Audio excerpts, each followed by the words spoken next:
주 안에 사랑하는 우리 성도 여러분, 또 우리 SFC 운동원 여러분, 또 우리 고려 신학교를 위하여 후원하고 기도하는 사랑하는 성도 여러분, 오늘 저희들은 이 계시록에 나타난 7교회 가운데 네 번째 교회인 두아디라라고 하는 두아디라 지역에 있던 교회에 대한 이야기를 함께 듣기를 원합니다. 이 계시록의 7교회는 계속 제가 말씀드렸지만은 소아시아, 지금의 터키 지역에 실제로 존재했던 교회입니다.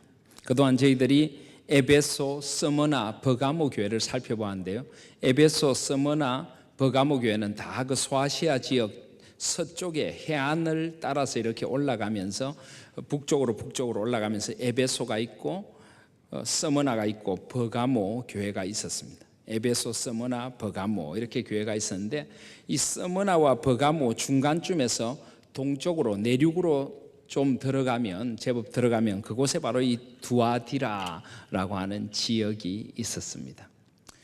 에베소와 스무나와 버가모는 이 소아시아의 3대 도시로 불릴 만큼 굉장히 유명한 도시였는데, 두아디라는 상대적으로 그렇게 유명한 도시는 아니었습니다. 그렇지만은 두아디라는 주로 그들에게 있는 그 많은 산업들로 상당히 유명한 곳이었습니다. 오늘 19절에 보시면은 내가 내 사업가 하고 사업이라는 말이 나오는데요, 실제로 두아디라는 여러 가지 사업들이 아주 발달해 있었던 그런 도시였습니다. 특별히 직조 산업, 염색 산업이 굉장히 발달해 있었고요, 금세공술 이런 것들도 굉장히 발달해 있었던 사업으로, 산업과 사업으로 굉장히 유명한 도시가 바로 이 두아디라였습니다. 특별히 염색업이 이 두아디라에서 굉장히 유명했습니다. 여러분 혹시 신약 초대교회 사도행전에 보면은 이 두아디라 성 출신으로 아주 이 염색된 그런 옷감을 가지고 가서 빌립보까지, 에게를 건너서 빌립보까지 가서 판매했던 여인이 있는데 혹시 누군지 아십니까? 루디아입니다. 루디아. 사도행전 16장 14절에 보면 루디아를 가리켜서 두아디라 성의 자주 장사인 루디아라고 나옵니다. 특별히 자주 장사라고 하는데요, 그 당시 로마인들에게서는 이 자주색이라고 하는 것이 아주 특별한 색깔이었습니다. 귀족들이 쓰는 그런 아주 귀한 색이었고, 그래서 마치 그 당시로서는 보석처럼 그런 진귀한 그런 옷감이 바로 자주색 옷감이었습니다. 지금이야 여러 가지 화학적인 기술을 통해서 다양한 옷감의 색깔을 낼 수 있지만은 그 당시는 이 전부 천연 이런 생료를 쓰기 때문에 이 자주색을 만들어내는 것이 굉장히 힘이 들었다고 합니다. 그래서 이 두아디라 지역에는 이 자주색을 만들 수 있는 여러 가지 그런 천연 재료들이 많이 있었고, 여기서 만들어진 이 두아디라 지역의 자주 옷감은 아주 그 당시에 유명한 그런 고급 옷감이었습니다. 그래서 아마 루디아는 아주 그 탁월한 여성 사업가였던 것 같습니다. 이 두아디라 성에서 나는 자주 옷감을 가지고 저 유럽 지역, 마게도니아 지역에 있는 빌립보까지 가서 판매를 했던 그런 여인이 바로 루디아였습니다. 이처럼 두아디라는 이런 염색 산업, 직조 산업, 또 세공 기술 같은 것으로 굉장히 유명한 그런 곳이었습니다. 그런데 바로 그 산업의 중심지에 두아디라 교회라는 교회가 있었습니다. 이 두아디라 교회는 칭찬을 많이 들은 교회입니다. 오늘 19절 말씀을 보시면 두아디라 교회를 향하여 이렇게 칭찬하십니다. 주님은 내가 내 사업과 사랑과 믿음과 섬김과 인내를 안다라고 말합니다. 여기 사업은 아까도 말했지만은 두아디라 지역의 직조 산업이나 그런 금세공업도 가리키지만은 이것은 또 다른 말로 내 행위를 안다, 행위를 안다 하는 말입니다. 그래서 이것은 두아디라 지역이 이런 산업이 발달한 아주 왕성한 도시였는데, 특별히 거기에 있던 두아디라 교회 교인들은 역시 왕성한 그런 아주 실천적인 믿음을 가지고 있었다는 것입니다. 주님을 위한 헌신이 있고 봉사가 있고 아주 그리스도인으로서 반듯한 행위를 가진 교회가 바로 이 두아디라 교회였습니다. 그리고 또 그것 외에도 사랑과 믿음과 섬김과 인내를 안다. 이것들은 얼마나 교회에 소중한 것입니까? 여러분, 에베소 교회가 어떤 책망을 들었습니까? 에베소 교회는 진리를 잘 지키고 이단을 용납하지 않고 하나님의 말씀의 그런 어떤 원리를 따라 잘 사는 교회였지만 첫 사랑을 버렸다. 에베소 교회는 사랑을 잃어버린 교회였습니다. 그런데 두아디라 교회는 사랑이 있었습니다. 에베소 교회가 잃어버렸던 그 사랑을 두아디라 교회 교인들은 잃지 않았습니다.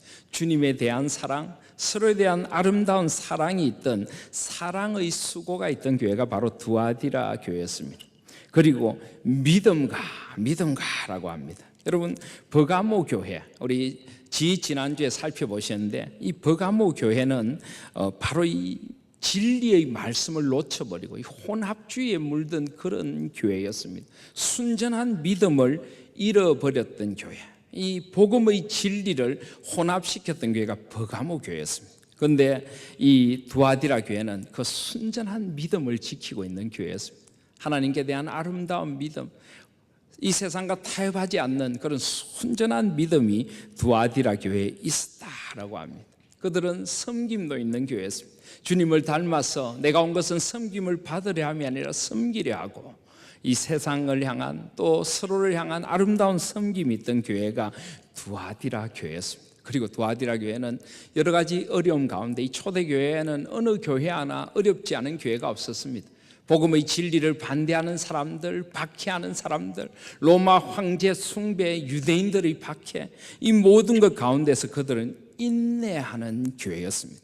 바로 스무나 교회가 그런 교회였죠. 깊은 고난 가운데 인내하는 교회였습니다. 사랑의 수고를, 소망의 인내를 가진 그런 교회였는데 바로 이 두아디라 교회도 인내하는 교회였습니다. 제가 지난주에 우리 그리스도인들의 믿음의 3원소, 그리스도인의 3원소에 대해 말씀드렸죠. 그죠? 믿음, 소망, 사랑. 믿음의 역사와 사랑의 수고와 소망의 인내, 이 세 가지가 각각 에베소 교회, 스무나 교회, 버가모 교회를 규정짓는 것들인데 이 모든 것을 골고루 잘 가지고 있었던 교회가 두아디라 교회였습니다. 두아디라 교회는 참 아름다운 교회였던 것 같습니다. 저는 오늘 우리가 신학교 후원을 겸한 예배를 드리는데요, 제가 우리 고려 신학교 또 우리 자라나는 신학생들 또 우리 SFC 운동원들과 우리 교회를 생각하면서 그런 생각을 해보았습니다. 우리 신학생들이 우리 교회가 이런 칭찬을 듣는 교회이면 얼마나 좋을까, 그런 생각을 해보았습니다. 우리는 그리스도를 위한 행위, 실천적인 행위가 있는 그런 교회, 그리스도를 위한 사업이 있는 그런 교회, 그리고 사랑의 수고를 마다하지 않고 주님과 주님의 몸된 교회와 성도들을 사랑으로 사랑의 수고를 다하는 그런 교회, 그리고 순전한 믿음을 가지고 복음의 진리를 굳게 붙드는 그런 교회, 또 서로를 섬기고 소망의 인내를 가지고 고난 가운데도 오히려 그 고난 속에서 더 깊어지는 그런 교회, 이런 교회로 칭찬받으면 얼마나 좋을까, 이런 생각을 해보게 되었습니다. 교회를 칭찬하는 여러 가지 말들이 있죠. 어느 교회 가면 말씀이 좋더라, 어느 교회 가면 분위기가 좋더라, 어느 교회 가면은 뭐 건물이 좋더라, 프로그램이 좋더라, 교통이 편하더라, 여러 칭찬들이 있지만은 저는 진정 교회가 들어야 할 칭찬이 바로 이런 칭찬이 아닐까 하는 생각을 해봅니다. 저는 우리 하나인 교회가 이런 칭찬을 주님으로부터 듣는 교회가 될 수 있기를 소원합니다. 그리고 우리 신학생들이, 우리 자라는 SFC 운동원들이 바로 이런 칭찬을 듣는 그런 사람들로 자라나면 정말 좋겠습니다. 주를 위하여 온전히 드려지는 삶이 있고 행위가 있고 주님을 사랑하는 사랑이 있고 순전한 믿음을 가지고 섬김의 자리를 절개하고 끝까지 참고 고난 가운데 인내하며 하나님 앞에서 그들의 진리를 지켜내는 이런 믿음을 가진 신학생들, 우리 바로 이런 신학생들을 양육해내야 되지 않을까요?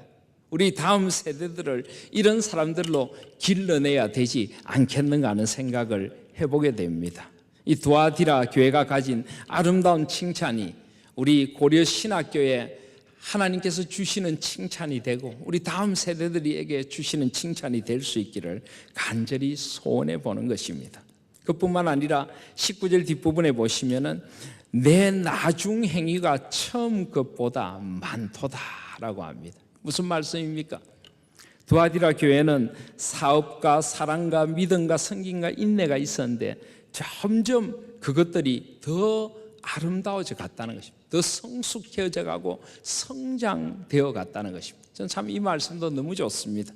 교회가 때로 아주 뜨거울 수도 있고 아주 좋게 시작할 수도 있습니다. 그런데 세월이 지나가면서 점점 그런 좋음들이 하나의 매너리즘, 하나의 그 관습이 되어버리고 전통이 되어버리고 점점 빛바랜 엽서처럼 그렇게 점점 교회의 색깔들이, 이 특색들이 옅어져 가는 그런 교회들도 많이 있습니다. 저는 우리 하나인 교회가 이제 개척한 지 채 1년이 되지 않은 교회로 우리 교회가 주님을 향한 행위도 있고 사랑도 있고 믿음도 있고 섬김도 있고 인내가 있는 교회인 것을 주님이 아신다고 하신 것처럼 저도 잘 압니다. 그런데 이것들이 세월이 지나갈수록 점점 더 많아져야 하는 것입니다. 우리의 나중에가 처음 것보다 점점 더 소망스러워져 가야 합니다. 교회는 자라가야 하고 깊어져 가야 하고 성숙되어져 가야 하고 세월이 지나갈수록 더 좋아져 가야만 하는 것입니다. 저는 우리 하나님 교회가 그런 교회가 되어졌으면 정말 좋겠습니다. 우리 다음 세대들이 점점 이런 사람들로 자라가고요, 우리 고려신학교에서 공부하는 신학생들이 신학교를 졸업하고 목회의 길로 나서고 그들이 한 생을 살아가면서 점점 처음 행위보다 나중 행위가 더 좋아지고 더 많아지는 그런 우리 신학교, 그런 우리 교회, 그런 우리 젊은이들이 될 수 있기를 간절히 소원합니다. 그것은 주님의 소원이십니다. 주님의 소원.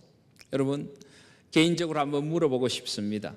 제가 수요일 야고보서를 강의하며 자주 드리는 질문이기도 한데요, 여러분은 어떻습니까? 여러분의 신앙은 점점 나중 행위가 처음 것보다 많도다 하시는 주님의 말씀처럼 점점 성숙되어져 가고 계십니까? 여러분의 믿음의 자리는 어떻습니까? 여러분의 사랑은 점점 더 주님 닮은 성숙한 그런 아가페적인 사랑으로 성숙되어 가고 계십니까? 여러분의 섬김의 자리는 점점 깊어져 가고 있습니까? 고난을 인내하면서 그 인내 속에서 성숙되어져 가는 그런 믿음이 있습니까? 주를 위하여 수고의 땀을 흘리는 것이 점점 기쁨이고 감사로 물들어가고 있느냐는 말입니다. 여러분들은 어떻습니까? 저는 우리 그리스도인들의 삶이 어제보다 오늘보다 내일이 조금씩 더 소망스러워가고 더 깊어져가고 더 아름다워져 가는 그런 삶이 될 수 있기를 원하고 우리 하나님 교회가 그렇게 되기를 소원합니다. 특별히 섬김이라는 말씀인데요, 저는 목사로 살다 보면 한 번씩 좀 고민스러울 때가 있습니다. 어떤 때 좀 고민이 되는가 하면 임직식을 할 때 축사를 부탁받았을 때 저는 참 좀 고민스럽더라고요. 여러분, 임직식이라는 건 주로 이제 장로님이나 권사님이나 집사님으로 교회에서 부름을 받을 때 우리가 가서 이제 임직식을 하지 않습니까? 그때 축사를 합니다. 그런데 축사를 할 일이 맞습니까? 그게 사실은 축하할 일 맞습니까? 저는 제가 생각할 때 별로 축하할 일이 아니에요. 왜냐하면 교회의 직분으로 부름을 받는다는 건 뭡니까? 더 많이 섬겨야 하고 더 많이 울어야 하고 더 많이 인내해야 하고 더 많이 수고해야 되는 게 교회의 직분으로 부름을 받는 것입니다. 그죠? 제가 예를 들어 여기 우리 청년들인데 청년 중에 한 명을 자네 이리 좀 와봐, 자네 이것도 좀 더 해야 되겠고 이 일도 좀 더 해주고 아이고 험한 이것도 좀 해야 되겠네, 이제 좀 더 섬겨야 되겠어, 좀 더 낮아지고 좀 더 많이 섬기고 많이 울어야 돼. 축하하네. 말이 안 되지 않습니까? 이건 축하할 일이 아니지 않습니까? 교회 임직식을 가서 제가 축사를 할 때마다 이거 축하할 일이 도무지 아닌데, 그죠? 세상의 직위는 높아지면 축하할 일이지만 교회의 직분을 받는다는 것은 높아지는 자리가 아니고 더 낮아지는 자리인데 이걸 축하해야 할 일일지 저는 잘 모르겠습니다. 그런데 제가 하나님께 기도를 하는 가운데 하나님께서 그래도 축하해야 할 일이다 이렇게 깨달음을 주시더라고요. 왜 그럴까요? 사실은 더 낮아지는 것이 더 축복스러운 자리이죠, 그죠? 더 낮아지는 것이 더 축복스럽고 더 소중한 자리입니다. 그래서 저는 임직식에 가면 그런 축하를 합니다. 이 자리는 더 낮아지는 자리입니다. 그래서 축하를 드립니다. 왜냐하면 더 낮은 자리로 가시면 거기에 주님이 계시기 때문입니다. 주님을 더 가까이 만날 수 있는 자리고, 주님의 더 낮아지심을 깊이 체험할 수 있는 자리이기 때문에 이것은 축하드릴 자리입니다. 그리스도인들에게 있어서 가장 영예로운 자리는 높은 자리가 아니라 낮은 자리입니다.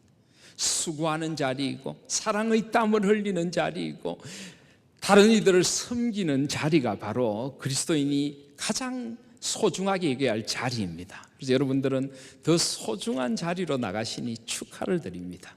그리고 그 자리에 더 깊이 머물수록 여러분의 신앙은 더 성숙되어져 갈 것입니다. 여러분은 더 주님을 닮은 모습으로 바뀌어 가야 될 것입니다. 언젠가 주께서 잘하였도다, 착하고 충성된 종아, 칭찬하실 그날을 바라보며 이 낮음의 자리, 이 섬김의 자리, 이 수고의 자리를 걸어갈 수 있으니 이것 어찌 축하하지 않을 일입니까? 축하를 드립니다. 이렇게 축하를 드린 적이 몇 번 있습니다.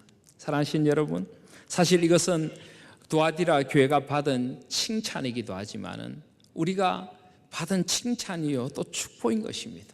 주를 위하여 우리가 뭔가를 할 수 있다는 것, 주님을 닮은 사랑으로 사랑할 수 있다는 것, 주님을 믿는 순전한 믿음의 자리를 지킬 수 있다는 것, 주를 위하여 섬기고 인내할 수 있다는 것, 이것은 인간의 힘으로 되는 것이 아니고 주님의 은혜로 되는 것이고, 이 자리에 머물러 있을 수 있다는 것이 축복이고 그리스도인으로서 한 생을 가장 아름답게 살아가게 되는 자리인 줄 믿습니다.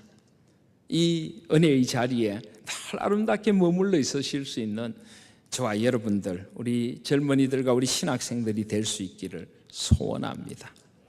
그런데 주님은 두아디라 교회에 칭찬만 주시는 것은 아닙니다. 20절에 보시면 두아디라는 책망도 듣습니다. 20절에 보시면 그러나 내게 책망할 일이 있노라. 자칭 선지자라는 여자 이세벨을 내가 용납함이니 그가 내 종들을 가르쳐 깨어 행음하게 하고 우상의 제물을 먹게 하는도다 라고 합니다. 여기 이세벨, 여러분 이세벨이 누굽니까? 이세벨은 구약의 아합 왕의 부인이죠, 그죠? 두로와 시돈 지역의 왕의 딸로서 그 지역의 그 우상 숭배를 북이스라엘에 가지고 들어와서 아세라와 바알의 선지자들을 궁중에서 먹이고 재우면서 아주 이스라엘을 우상 숭배에 빠뜨렸던 가장 그 북이스라엘을 힘들게 했던 그 왕비가 바로 이세벨입니다. 그런데 여기 보니까 너가 선지자라는 여자 이세벨을 용납했다. 실제로 이 두아디라 교회 편지가 쓰였을 때는 이 아왕의 부인인 이세벨이 살았던 시대와 거의 1000년 가까운 세월이 흘렀습니다. 그렇다면 이 이세벨은 도대체 누구일까요? 아마 바로 그런 이스라엘을 아주 잘못된 우상 숭배, 아주 음란한 그런 영적인 간음으로 빠뜨렸던 그런 일들이 지금 이 두아디라에도 일어나고 있고 그런 역할을 하는 여선지자가 한 명 있었던 것 같습니다. 그러니까 이세벨이란 건 특정한 사람의 이름일 수도 있지만은 그런 이스라엘을 영적인 간음에 빠뜨리고 도덕적인 타락에 빠뜨린 어떤 여인의 대표적인 인물로서 지금 이세벨을 이야기를 하고 있습니다. 그리고 여기 보면은 종들을 가르쳐 깨어 행음하게 하고 우상의 제물을 먹게 했다. 이것은 아마 그 당시 두아디라 지역의 그 역사적인 배경을 살펴보시면 조금 이해가 됩니다. 아까도 말씀드렸지만 두아디라 지방에는 염색 산업, 직조 산업, 금세공업 이런 여러 산업들이 발달했습니다. 그런데 이런 산업이 발달하다 보니까 왜 우리 옛날에 학교 다닐 때 혹시 길드라는 거 배우셨습니까? 일종의 산업협동조합이죠. 이런 조합들을 만들어서 이런 세공업자들이 함께 제품을 개발하고 두아디라라는 이름을 가지고 함께 수출을 하고 이런 식으로 하나의 그 협동조합이 형성되어 있었습니다. 근데 그 당시 협동조합이라고 하는 것은 산업을 잘 일으키기 위한 그런 일도 했지만은 이 산업마다 나름대로 이거 자기들을 지킨다고 하는 신이 있었습니다. 그래서 이런 산업을 하는 사람들은 함께 모여서 마치 뭐 옛날에 우리가 바닷가에 가면 배를 타시는 분들이 함께 모여서 풍어제를 지내고 용왕한테 절을 하고 하듯이 그 산업마다 자기들이 섬기는 신에게 나름대로 그 제사를 지내고 함께 모여서 이 제물을 먹으면서 아주 이 신의 잔치라고 해서 아주 좀 좋지 않은 타락한 그런 잔치에 참여했습니다. 이 잔치의 끝은 굉장한 방종으로 물드는 그런 것이었습니다. 그러니까 그들이 느끼든 느끼지 못하든 사탄이 이들의 뒤에서 그런 어떤 산업을 잘 일으켜서 많은 돈을 벌게 한다는 인간의 탐욕을 부채질하고 그런 것을 통해서 인간의 어떤 쾌락을 부채질해야죠. 결국은 그들이 아주 타락한 그런 죄에 빠지고 그런 죄의 결속력으로 하나로 모이도록 하는 것이 바로 그 당시의 길드였습니다. 바로 이 두아디라에는 이런 길드가 아주 발달했습니다. 이런 산업협동조합이 굉장히 발달했습니다. 그래서 이 두아디라에서 산업을 하는 사람들은 다 거기에 싫든 좋든 동참해야 하고 그 속에서 그들은 생활을 영위할 수가 있었습니다. 바로 이 두아디라에 사는 그리스도인들에게는 이것이 하나의 시련이었고 또 유혹이었습니다. 이곳에 들어가지 않으면 그들은 여러 가지로 산업적인 피해를 보게 됩니다. 장사를 한마디로 제대로 못하는 거죠. 변변한 벌이를 할 수가 없는 그런 아주 어려움에 직면해야 합니다. 그리고 또 이런 사람들에게서 소외되면서 손가락질을 받게 되고 아주 그 사회 속에서 이상한 사람 취급을 당하는 요즘 왕따와 같은 그런 취급을 당하는 어려움을 겪어야 했습니다.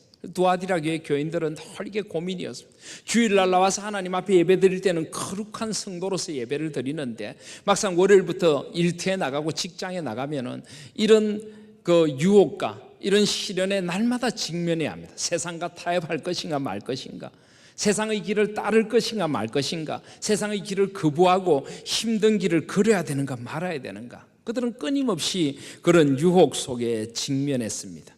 이때 바로 이 여선지자 이세벨이라고 불리는 사람, 이 사람이 바로 그들을 묘한 말로 유혹을 했습니다. 어쩔 거냐? 어쩔 수 없지 않느냐? 우리가 이미 그리스도 안에서 구원을 받았고 우리는 이미 그 하나님 앞에서 하나님의 자녀가 되었는데 세상이 그러니까 어쩔 수 없는 것 아니냐. 우리도 이 세상에서 살아남아야 되고 또 그렇게 해서라도 우리 산업을 일으켜서 주의 일도 주의 사업도 해야 되고 어쩔 수 없는 이런 상황 속에서는 주님도 이해를 하실 것이다. 그런 식으로 사람들을 교묘한 말로 깨워서 그 길드에 동참을 해서 그런 결국 세속적이고 탐욕적인 그런 무리 속에 들어가도록 만드는 사람들이 있었다는 것이다. 그것이 바로 행음하게 하고 우상의 재물을 먹게 하는 죄였던 것입니다. 사랑하신 여러분, 이 거룩의 문제, 이것은 오늘 21세기를 살아가는 우리들에게도 동일한 문제입니다. 우리는 교회에서 예배 드릴 때 거룩하게 예배를 드립니다. 거룩한 성도로서 이곳에 앉아 있습니다. 이곳에서 우리는 하나님의 나라를 맛보면서 기쁨을 누립니다. 그러나 월요일부터 일터에 나가서 그 직장을 살아가면서 세상 속에 살아가면서 그 거룩함을 지키는 것은 굉장히 어려운 문제입니다. 끊임없는 유혹이 우리에게 밀려옵니다. 적당히 타협하며 살아도 돼? 어쩔 것이냐? 어쩔 수 없지 않냐? 가족도 부양해야 하고 세상에서 성공도 해야 되고 머리가 돼야지 꼬리가 되면 안 되지 않느냐? 이 세상의 물결 속에서 어떻게 할 것이냐? 그렇게 타협하지 않으면 어떻게 이 세상을 살아가느냐? 끊임없는 유혹들이 우리에게 밀려옵니다. 이런 세상 속에서 어떻게 우리가 우리의 정체성을 지킬 것인가? 이것이 바로 두아디라 교회의 큰 고민이었고 오늘 이 시대를 사는 우리들의 고민입니다. 그러나 여러분, 주님은 오늘 분명하게 말씀하십니다. 그것은 아니라는 것입니다. 21절에 보면 또 내가 그에게 회개할 기회를 주었을 때 그 음행을 회개하고자 아니하는도다. 회개라는 것은 뉘우치는 정도가 아닙니다. 돌아서는 것입니다.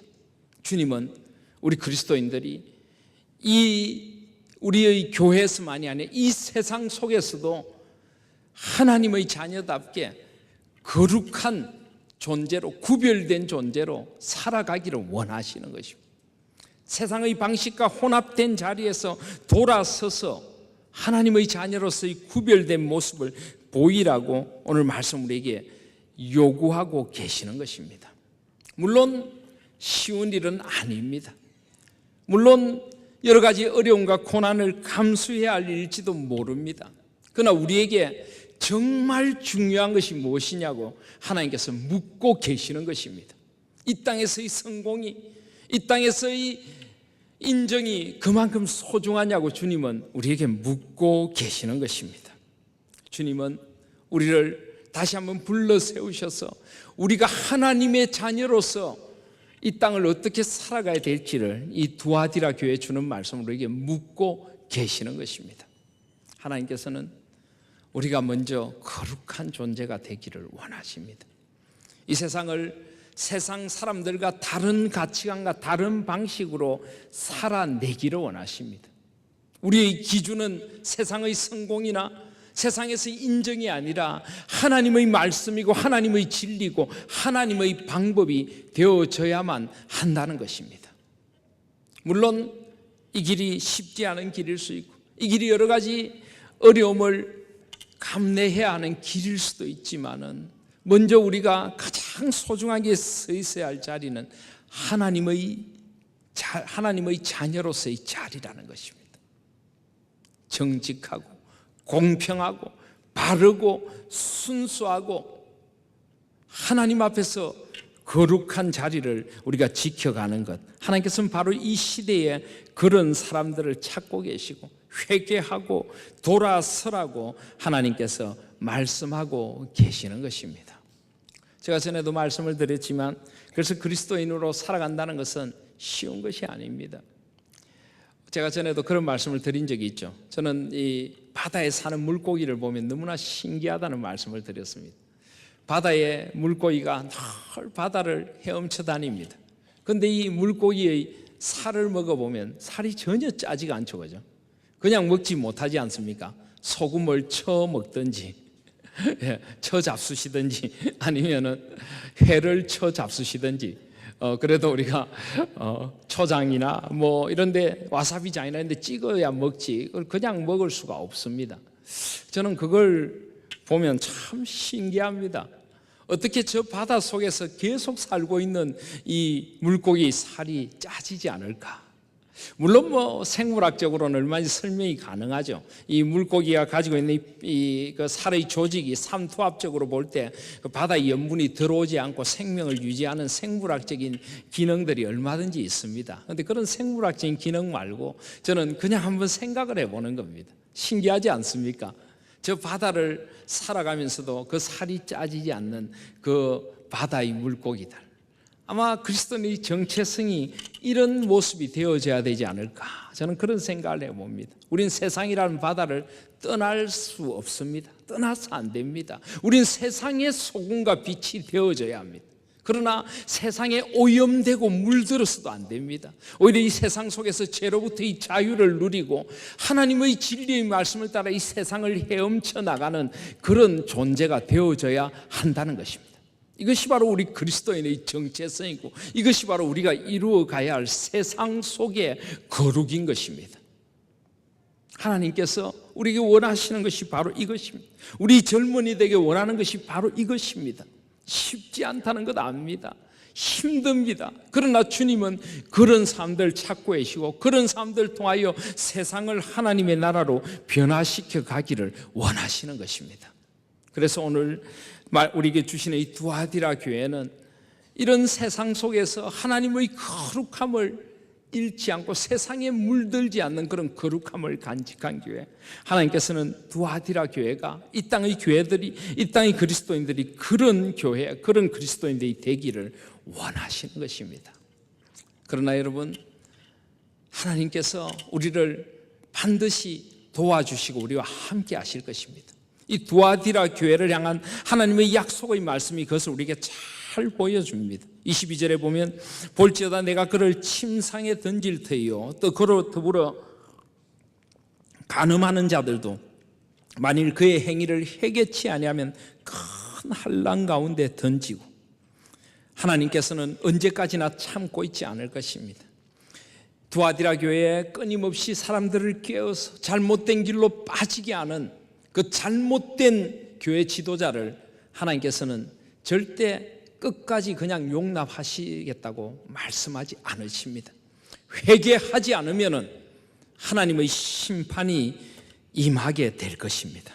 하나님께서는 맛이른 소금과 같은 그리스도인들을 그냥 두지 않으십니다. 그들을 버리어 땅에 밟히도록 만드실 것이라고 말씀합니다. 하나님은 사랑의 하나님이시기도 하지만 공의의 하나님이시기도 합니다. 우리는 하나님의 사랑을 이야기하면서 사랑하기 때문에 모든 것을 다 용납해야 됩니다, 사랑하기 때문에 다 품어야 됩니다라고 말하는데 꼭 그런 것은 아닙니다. 우리는 사랑해야 하지만은 진리 안에서 사랑해야 합니다. 거짓에 대해서는 아니라고 할 수 있어야 합니다. 하나님께서도 잘못된 것에 대해서는 끝까지 회개하지 않으면 결국 심판하시겠다고 분명히 이야기하고 계시는 것입니다. 내가 그를 침상에 던질 터이요. 이 침상은 아주 그들이 세상의 탐욕을 즐겼던 침상일 것입니다. 바로 그 침상이 심판의 침상이 됩니다. 또 그로 더불어 간음하는 자들도 만일 그의 행위를 회개치 아니하면 큰 환난 가운데 던지고, 23절에 보면 또 내가 사망으로 그의 자녀를 죽이리니, 사망으로 그의 자녀를 죽이니, 이 자녀라는 것은 꼭 육적인 자녀만이 아니라 추종자들입니다. 결국 그 잘못된 세상과 타협하고 세속의 물결을 따라가는 사람들은 결국은 하나님의 심판대 앞에 서게 될 것이라는 것입니다. 결국은 그가 행한 행위대로 보응받게 될 것이라는 것입니다. 그래서 결국 그 사망이 이르기 전에 하나님 앞에 돌아오기를 원하시는 것입니다. 23절에 보면은 이런 말씀이 나옵니다. 모든 교회가 나는 사람의 뜻과 마음을 살피는 자일 줄 알지라. 내가 너희 각 사람의 행위대로 갚아주리라. 우리는 하나님께서 사랑의 하나님이시고 은혜의 하나님이시지만 또 동시에 우리는 이런 하나님의 말씀을 두려움으로 경외함으로 받을 수 있어야만 합니다. 하나님 우리의 마음을 아십니다. 우리의 뜻을 아십니다. 우리의 행위를 아십니다. 우리가 이 세상 속에서 어떻게 살아가는가를 알고 계시는 분입니다. 그래서 오늘 18절에 보시면 이 두아디라 교회에 편지를 주시는 주님은 어떤 분이십니까?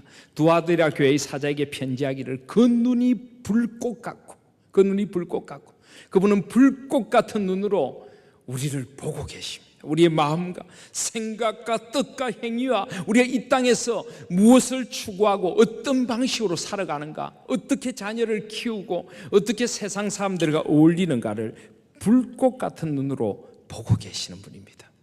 하나님의 불꽃 같은 눈 앞에서 우리를 다시 한번 살펴보시고 우리의 거룩하지 않음을 하나님 앞에 회개하고 그 자리에서 돌이킬 수 있는 저와 여러분들이 되시기를 바랍니다.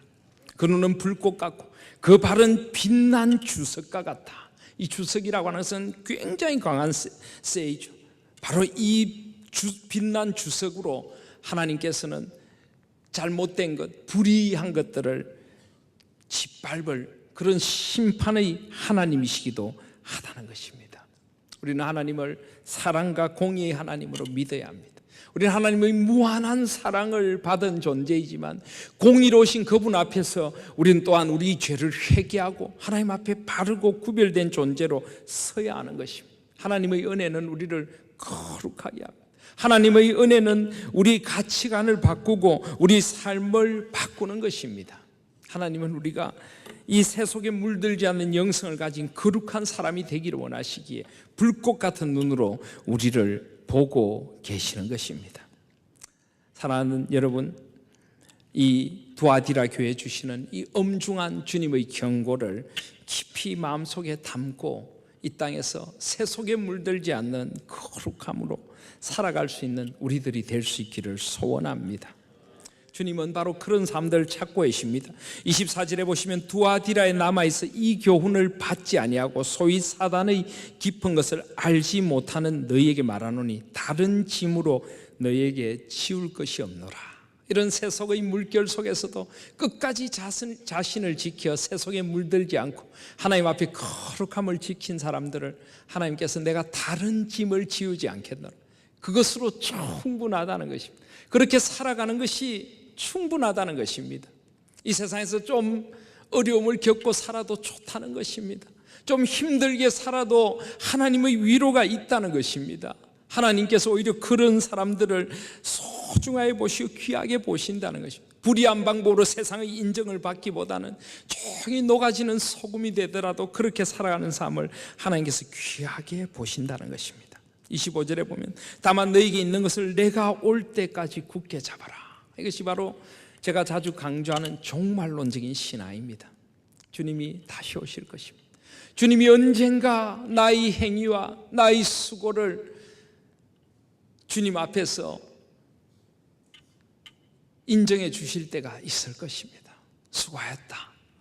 착하고 충성된 내 아들아 내 딸아, 너가 끝까지 세속에 물들지 않고 그 힘든 가운데도 거룩을 지켰구나. 너를 통하여 하나님의 나라가 이 땅에 임하였구나. 주님께서 칭찬해 주실 그날이 있다는 것입니다. 그때까지 주님 앞에서 거룩함을 잃지 않고 세속에 물들지 않는 거룩함으로 이 세상을 살아가는 저와 여러분들이 되시기를 바랍니다. 주님은 26절에 보면 이기는 자와 끝까지 내 일을 지키는 그에게 만국을 다스리는 권세를 주리니 그가 철장을 가지고 저희를 다스려 질그릇 깨트리와 같이 하리라. 주님은 결국 그런 사람들을 통해서 만국을 다스리는 권세를 줄 것이라는 것입니다. 이것이 바로 하나님의 나라입니다. 하나님의 나라는 세상의 위대하고 크고 화려한 것과 함께 임하는 것이 아님을 저는 계속 강조했습니다. 하나님의 나라는 세상의 방식을 따라가면서 잘하면 된다는 그런 논리를 거부합니다. 하나님의 나라는 차라리 겨자씨 한 알이라도 좋습니다. 누룩처럼 미미한 것이라도 좋습니다. 하나님 앞에 순전한 것이길 원하시고 온전한 것이기를 하나님께서 원하시는 것입니다. 하나님 나라는 그렇게 임하게 되는 것입니다.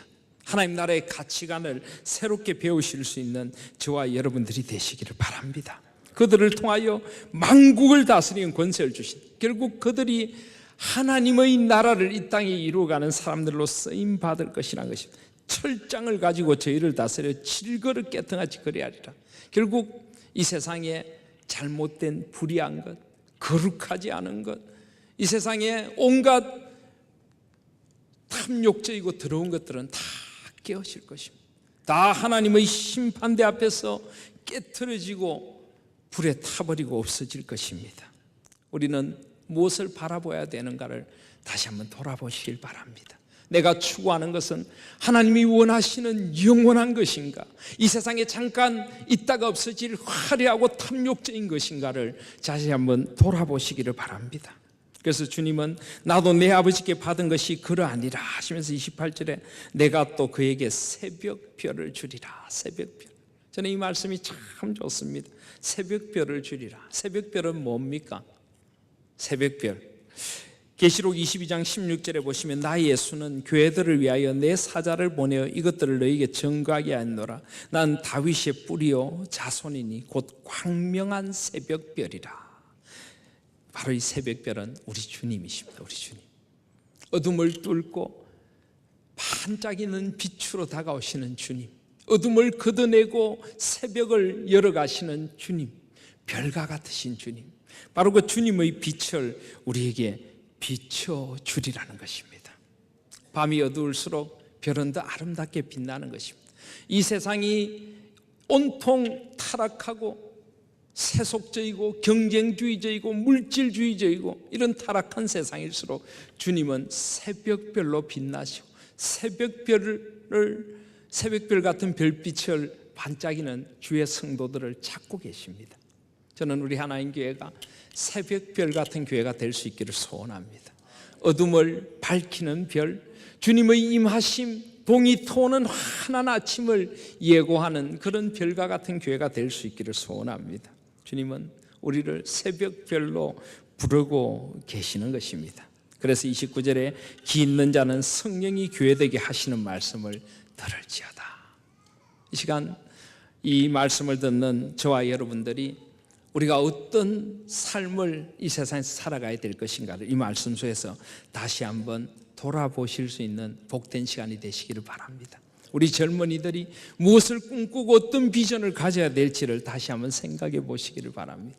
우리 신학교가 어떤 신학교가 되어야 될지, 우리 신학교의 학생들이 어떤 모습으로 그들의 삶을 하나님 앞에 지켜가야 될지를 이 말씀에 비추어 보실 수 있기를 바랍니다. 주님을 위한 행위와 사랑과 믿음과 섬김과 인내가 날이 갈수록 아름다워져가는 우리들이 되십시다.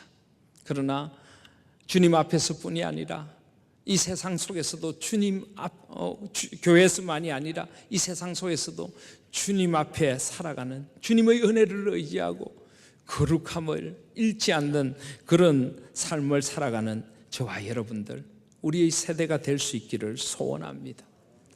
다시 오실 주님을 바라보면서, 새벽별처럼 빛난 빛으로 우리에게 다가오시는 주님을 바라보면서 이 세상의 방식이 아니라 주님의 진리대로, 주님의 뜻대로 소금처럼 빛처럼 주님 앞에서 그 거룩함의 빛을 잃지 않고 오히려 이 어두운 세상을 밝히는 새벽별 같은 저와 여러분들, 우리 하나인 교회가 되어서 세속에 물들지 않는 아름다운 거룩함으로 이 세상을 하나님의 나라로 물들여가는 복된 저와 여러분들 되시기를 주님의 이름으로 소원드립니다. 아멘.